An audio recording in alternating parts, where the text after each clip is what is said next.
Issei is a degenerate high school student that not only expresses his fantasies to his depraved friends, they are known around the school for being the little perverts that they are. One day, after the group nearly escaped from doing some research, Issei sees the most gorgeous girl in the whole school, Rias Gremory. Who is she? Why is she staring at Issei like that? Is she a stalker? After a long day of school, Issei is standing on the bridge, not about to jump or anything, until a girl walks up to him. Issei doesn't recognize her school uniform, but doesn't care because the girl wants to be his girlfriend. It's quite strange, but I guess it's okay for now. The lovely couple are walking through the park until his girlfriend starts acting weird. She begins walking towards Issei until she asks him the overlaying question in their relationship.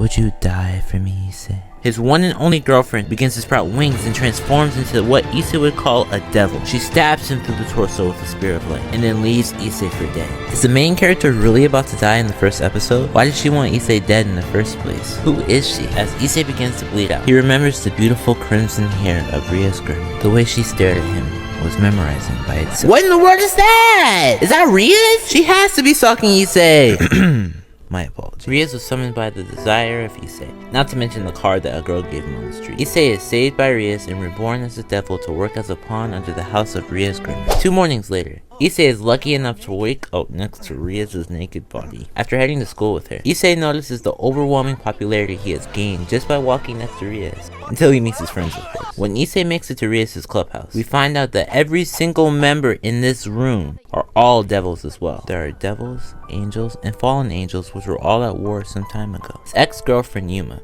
was the fallen angel that was sent to kill Issei because the power laying dormant within him was the power of the red dragon. A power so strong that it could kill God himself. But first, Issei will have to go on a mini training arc. After Issei's going home from his summoning, he just so happens to run into another fallen angel. She thought Issei would be easy to destroy, but I think she forgot he's the main character. Just by Issei powering up alone, he was able to not only scare her off, but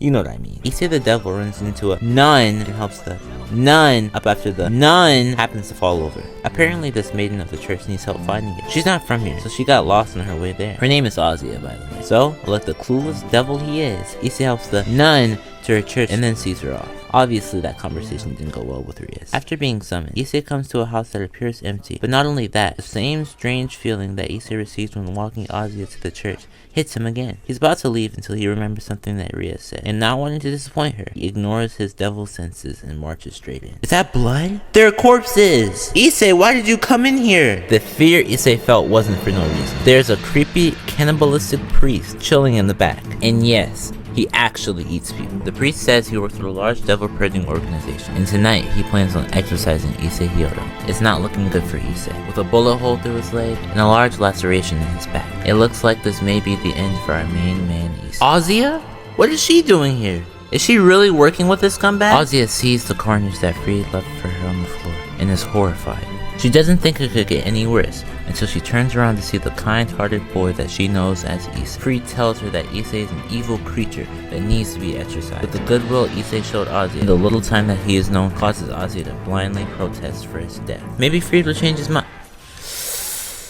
Never mind. The vile creature Fried plans on making an example out of the kind-hearted, innocent girl. How cruel is this bastard? Issei can't take this. Fried really thinks he can just violate a girl while he sits in the corner. He's wrong. But I'm afraid Issei can't move. The bullet in his leg really messed him up. Looks like Fried wins. Is that Kiba? The Occult Research Club just walks in there like this is an everyday occurrence. After a couple of questionable exchanges. What's the deal? You're the pitcher and he's the catcher? Issei is rescued by his friends, but Ozia is left behind. Issei has to get stronger. He couldn't even protect one friend. So how is he supposed to protect everyone else? Get stronger, Issei. Get stronger so you can track down Ozia. Is that you, Ozia? What the heck are you doing here? One quick montage of the friends stay together, and we find out Ozia's backstory. She was revered as blessed by the people of the church because she has an ability to heal people. It all changed when she found the injured devil one day. She healed him, and as a result, she was hated by the same people that loved her. From that point on, Issei officially calls Ozia his friend. Isn't that sweet? Crap. Yuma. The fallen angel Renera appeared. Renera is there to take Ozia back and use her powers for not only herself, but for the rest of her fallen angel. Issei vows to protect Ozia, but at this point he's too weak. Wait, maybe not! Issei might actually win this! Actually, maybe not. Ozzy is taken shortly after. Issei made a vow to protect Ozzy, no matter the cost. Rias doesn't want him to save her. She wants Issei to forget about Ozzy altogether. With a bit of talking from Akano, Rias and her have to step out for something. Issei is about to storm into the abandoned church to rescue Ozzy until he is stopped by Kiba and Kanako. They want to join him, not only because they love his determination, but because they don't want him to die. They're family after all. Issei wants to protect Ozzy. That's why they're on their way to rescue her. She stole Ozzy's powers, and according to Kiba, without it, Ozzy will die. After Renera uses Ozzy, she discards her body like a piece of trash. Hang in there. Come on. Ozzy is hanging on to her life by a thread. Issei makes it to the altar and lays Ozzy down. He watches in horror as the light of Ozzy's soul slowly turns into a dimly lit flame of a candle. It whistles until there's nothing left. Why? Why did she have to be the one to die? Issei is angry at the world. He is angry that such a kind person could be killed just for the power that she is using for good. Issei blames himself. He thinks that she was killed because she made friends with the devil. He just wants Ozzy back.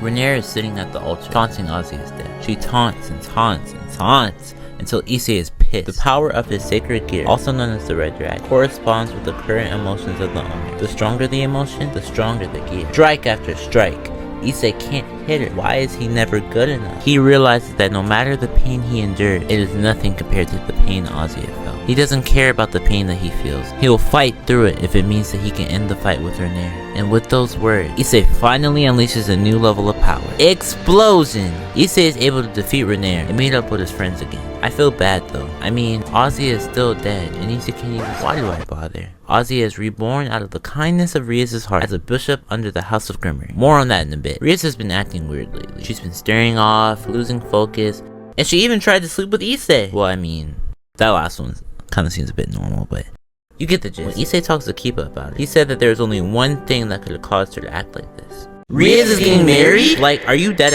Issei has an arranged marriage with the devil that's named Rias. Rias doesn't want to marry him, but she has no other choice. Well, she does have one. A rating game. What's a rating game, you might be asking? Well, all the people in the devil's house are known as evil pieces. Basically like Jeff. Remember when I told you about Rias making Ozzy a bishop? Well, that means that she has one queen, one knight, one rook, and one pawn in her set, excluding Ozzy and herself. So as you're having a full hand, set of pieces. This means that Team Rias is at a severe disadvantage. Not to mention that her team has nowhere near the experience that Riser's team does. That means we're going to training camp. As the team begins training, Issei feels like he's the only one not improving. And he's right. He's not able to strengthen his skills whatsoever. Ozzy and Issei are cooking in the kitchen with magic. Till Issei remembers something Akano said. Issei has to visualize something he wants, and he has to see it in his mind happening. Issei uses his perverted brain power to use magic. Issei, are you thinking what I'm thinking? Oh my gosh, bro. You gotta practice it, bro. Immediately. Go. Issei may have unlocked a new skill, but he lacks the confidence to use it. With the help of Rias and his friends, they show him just how powerful he truly is. And with the end of training camp, the rating game begins. As the group enters the rating game arena, they find out that they're in an exact replica of their school. This is an alternate space. It might look like it, but they are not in school anymore. Just like chess, each side has their own territory. Team Rias is in the club room, and Rias' team is in the principal's office. Rias wants Issei to put his head on her lap?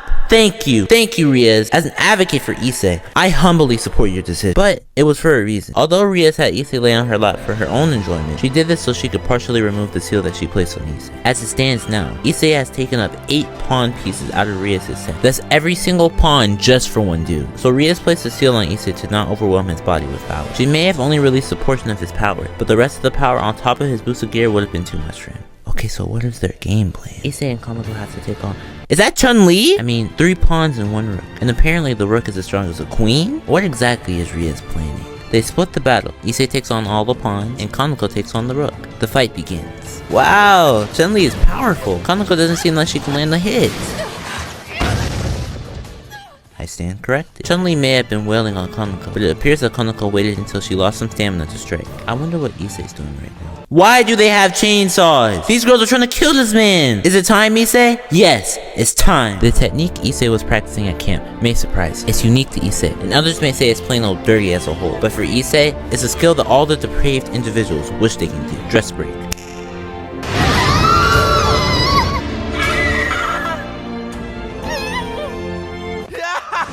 After relaying the news back to Rias, the two of them sprint out of the gym for the enemy to be handled accordingly. 3 pawns and 1 rook have been eliminated from Riser's set. What is this?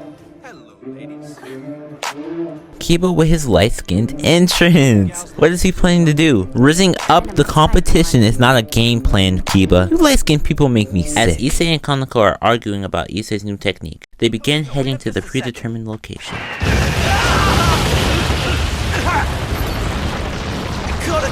Kaneko, Rias' only rook, has been eliminated. Who was that? They were able to deliver such a powerful blow without even being detected. Team Riser is going to be a tough team to beat. As Riser's queen approaches to finish off Issei, Akeno steps in to distract her. Issei runs to the meter spot until Kiba pulls him aside. Kiba reassures Issei that as a team, they're going to kick Riser's ass. Rias relays her plan to Issei and Kiba. She plans on Kiba and Issei drawing as many people from Riser's base as possible in order for her to sneak into their base. It's a risky move that Rias already knows the danger of, but they are left with no other option. As the duo approach, more and more of Riser's pieces emerge. Kiba is busy fighting one of Riser's knights, so Rias is overwhelmed at the moment.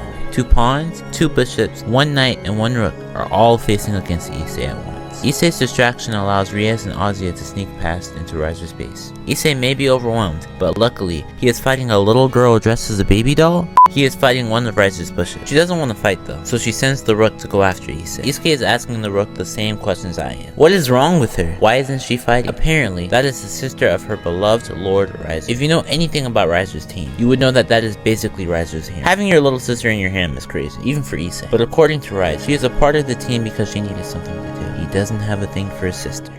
Or so he tells everybody. All Issei has to do is power up first, and then he'll be able to win. Issei is finally able to unleash his attack. He warms it up, and bang!